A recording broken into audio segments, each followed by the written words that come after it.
migrants or if that persecuted OBC Hindus anywhere are welcome to India, that to me is a subsidiary theme really. It's a subterranean is not the right word, but subsidiary theme. Okay. The primary theme of the campaign has been development and governance. Now you may say that a strictly Hindu nationalist campaign would have been an electoral disaster. It has been shown to be one in the 1990s. So the very pragmatic necessities of acquiring power in India require that you play the moderate card.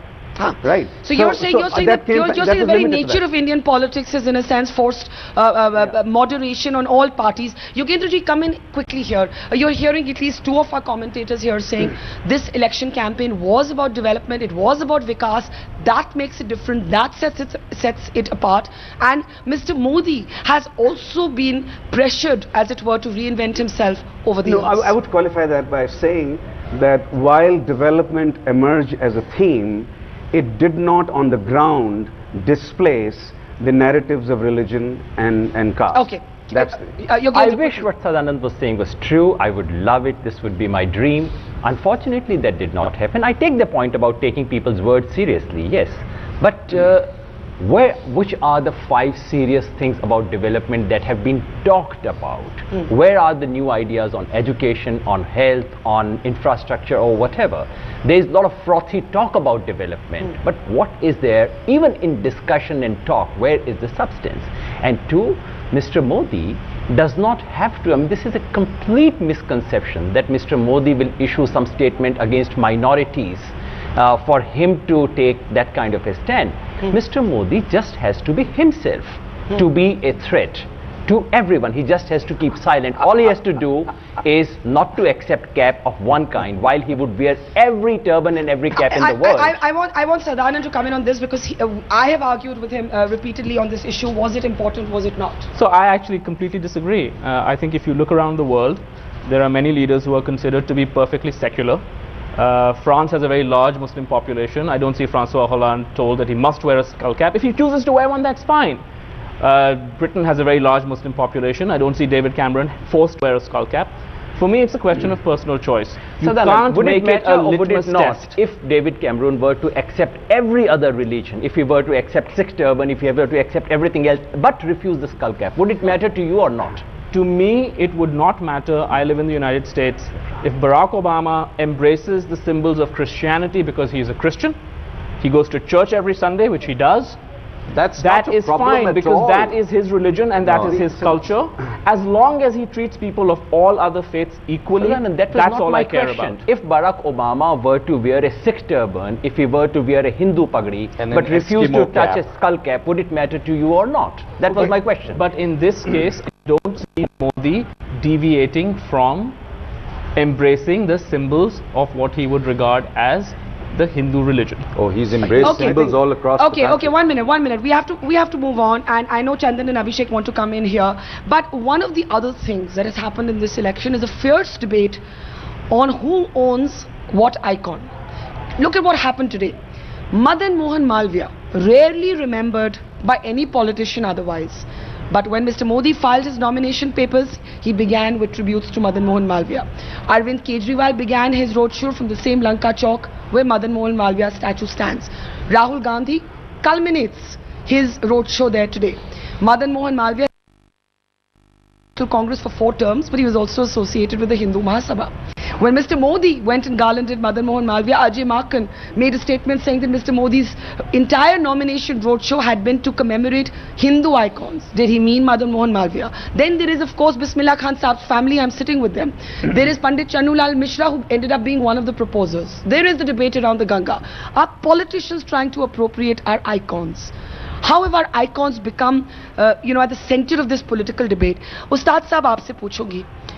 आज जब राहुल गांधी आए, आपने उनके लिए शहनाई बजाई और लोगों को लगा कि इसका मतलब है कि आपके परिवार ने इस युद्ध में एक पार्टी की तरफदारी की, आपने उनको पॉलिटिकली सपोर्ट किया. आप इसके बारे में क्या कहेंगे? जी नहीं, हमने सभी पार्टी का इस्तकबाल किया, स्वागत किया. हमने आज राहुल गांधी का भी हमने इस्तकबाल किया, स्वागत किया. मैं किसी पार्टी से जुड़ा हुआ नहीं हूँ. मैं तो हर पार्टी की इज्जत करता हूँ. और सब। तो आप कह रहे हैं कि अगर मोदी जी या केजरीवाल जी ने आपको बोला होता कि हमारे लिए बजाएं तो उनके लिए भी बजाते हैं? हम लोग के लिए भी बजाते हैं। अभी हमने कल बीजेपी का प्रोग्राम हमने किया रमादा होटल में, बड़े मोहब्बत से लोगों ने मिले हमसे, राजनाथ भाई हमको लिपट गए, रविशंकर प्रसाद जी लिपट गए, सब लोग प्यार किया, हमारा सम्मान किया, हमको गुलदस्ता दिया, सब बड़ी इज्जत दिया। तो हम बीजेपी के साथ भी हैं, हम किसी भी पार्टी से बंधे हुए नहीं हैं, हम सबके साथ हैं। खान साहब के बेटे ने आज मुझे एक चीज बोली, मेरे दिमाग में बैठ गई है। उन्होंने कहा हमारा जो संगीत है वो बिकाऊ नहीं है। संगीत बिकाऊ नहीं होता, संगीत तो खिदमत करने के लिए होता है। जो संगीत को बिकाऊ समझते हैं तो संगीत बेचने वाला संगीत में असर भी नहीं होता। तो आप किसी भी पार्टी के साथ जुड़ेंगे नहीं? नहीं, हम पार्टी के साथ जुड़े नहीं हैं, सबके साथ मिल के रहते हैं, बस यही है मेरी।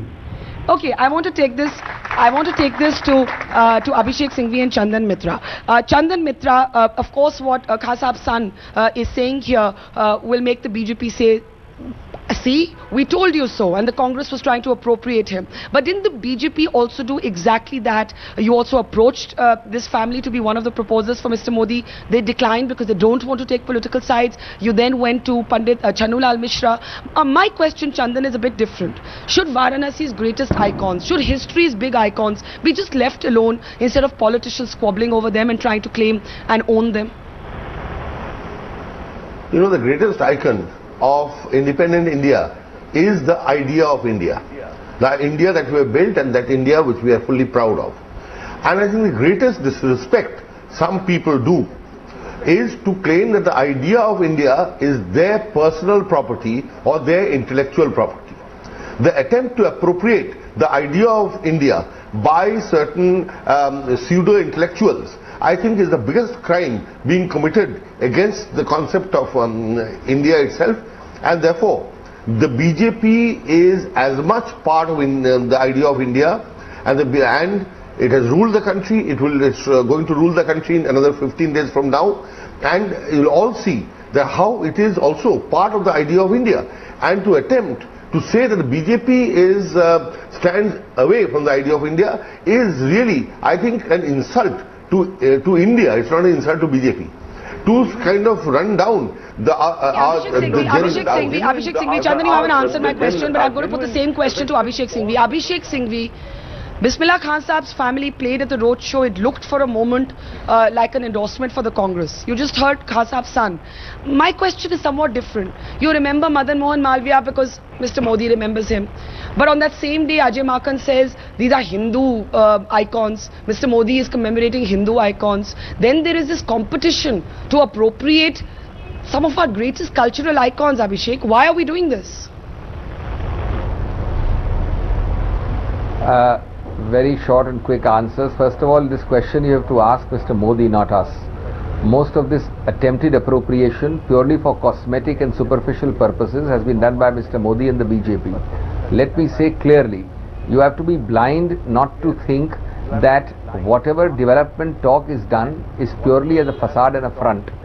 If you take up from the beginning day one of this campaign alone for the last 4 months, which Mr. Modi has been doing, or 5 months, the Amit Shah statement sending him to UP, the taunts and the barbs of Mr. Modi, the symbolism, the imagery, the gestures, the backdrops, I think you have to be absolutely blind or completely superficial to think that this party or Mr. Modi is talking of development. It is clearly a divisive agenda, and it is true that more than any other election, they have subtly and overtly propagated it. As far as campaigning is over now. I don't think political. Just a minute. Let me finish. As far as icons are concerned, Chandan have actually mirrored each other, just not answering the question. It is legitimate and making a rehearsed political statement. It is legitimate for political parties to try to appropriate icons which are national symbols. But to bring in religion into it or divisiveness into it, I would not agree if whether the Congress did it or the BJP did it. But 95% or 90% of it's been done by the BJP. Okay, Yogendra Yadav. The other way around. Between culture... Chandan, just give me a second. Where is that thin line between culture being interwoven into the daily lives of Indians and therefore seeping its way into politics, and culture transforming into a religious card? This is the complex debate. Let's take the Ganga. I think it's organic to the composite culture of this country. But there are others who think that when Mr. Modi said, "Maa Ganga ne mujhe bulaya hai," he was making a religious statement. Are we getting too politically correct? Can we actually leave culture outside the door when we enter politics? That's impossible. Culture is always deeply political. Every politics will invoke culture, will try to appropriate cultural symbols which have certain value. Someone will invoke Bhagat Singh, someone will invoke Madan Mohan Malviya, and that invoking alone doesn't allow you to appropriate. What allows you to appropriate these symbols is certain credibility. Do you look like people who can invoke Bhagat Singh, or does it invite only smile and ridicule? That's a question which would always be debated. We started with Pandit Madan Mohan Malviya as well, our campaign, and today we ended at the feet of Dr. Ambedkar. Yes, these are two symbols. Yes, these two symbols we wish to invoke. Yes, you can say we wish to appropriate, and it's for the public to judge whether we are legitimate carriers of those symbols or not. Amir, would you agree? Would you agree that in some ways you cannot separate culture and then maybe to some degree religion either from politics? No, absolutely not. How can you separate? In India, in other countries it may be possible. In India, whatever religion, Hindu, Muslim, Sikh, Isai, religion is part of our daily life. How can you divorce religion and culture? The religion and the culture is part of everything. Everything you do from morning to evening is part of your cultural experience, is part of your religion. And we are a very religious people in this country. So how can you go out and vote? So to that extent, is the conventional narrative of secularism, and this is another thing that makes this election... No, I didn't finish, sorry. Okay, but can I just add a question? Okay. Since we've been talking about how this election has thrown up so many new questions, one of the things that keeps getting discussed now is the conventional narrative of secularism not working as a political tool of communication anymore. I was just coming to that. I was just coming to that. Therefore, even though it is part of our cultural synthesis, it's part of our daily routine, even still, I think in a democracy like this, in a country which is as varied as ours, it is of course against the constitution, it's against the election commission laws, it's against all our laws to invoke religion. Therefore, the responsibility of political parties and responsibility of at least leaders of political parties must be to ensure that there is no thin line, there is a huge thick line which we don't cross. Therefore saying "Ma Ganga ne mujhe bulaya," Mr. Modi should be very careful about using this symbolism. Okay, Sadanand is disagreeing, but Chandan's got his hand up for a while. Ashutosh, give me a second. Chandan, go ahead please. No, I think you see the people of this country revere Ganga as the life giver, the source of India's civilization, its culture, its economy, everything. And I don't see any Hindu, Muslim stuff in respect for the Mother Ganga, which I think everybody, every writer, every poet, musician reveres. And even if you ask the Bismillah Khan's family, I'm sure they will agree that Ganga is the life giver, mother, and therefore deserves all the respect that can be given to her. Now, what the problem with today's, born again Congress people want? Let me just complete. Let me just complete. I am coming to Nehru. I am precisely trying to tell these pseudo congressmen and pseudo secularists that they haven't even read Nehru. They don't bother to read Nehru. If they read Nehru would have they would have learned or understood that when people from Tamil Nadu travel to Kashi and go on pilgrimage that they've been doing for thousands of years, that is the silken bond that creates India. That is religion interwoven into culture, into a way of life. Now, if you divorce that, and if you divorce that, I interrupt now. I am not divorcing anything. Because it is such an integral part. You're saying it should be kept away from politics. It should be kept out of politics. But even Yogendra is making the point कि बहुत मुश्किल है. The iconography, the political iconography of this election. Ashutosh. Politics needs cultural resources, politics needs symbols, icons will be used, cultural icons will be used. Some of those cultural icons are likely to be divisive, some will not be divisive. It's a question of what the political philosophy of a particular party is. Nehru did say in his will and testament that he would like his ashes to be scattered in the Ganga after his death, because he saw. One second. You had your chance. Let others speak. Yeah, sure. So, and this desire that his ashes be scattered in the Ganga had no religious significance for him, because he was not religious. He was deeply attached to the river Ganga as an Indian, he argued, right? Yeah. Okay. Yukendra, you want to add a line here against Sadanand? Can I actually agree with Ashutosh? Actually, this might appear odd in this debate. Actually, I have no objection to Mr. Modi using the word Ganga in his campaign.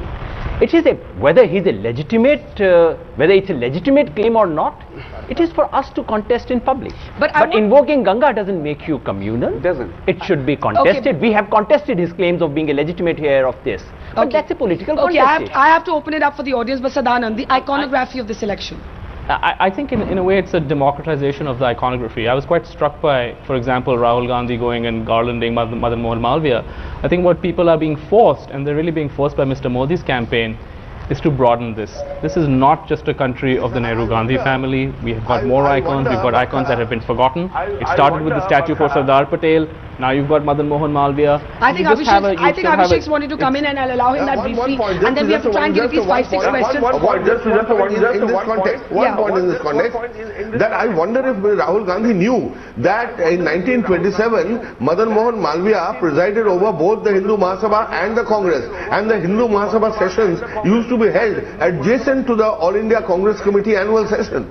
That was the bonding between the Hindu Mahasabha and the Congress party. Abhishek, you want to come in on the iconography, and then I'm taking questions from the audience. Chandan, I thought it was Abhishek speaking. Abhishek, go ahead.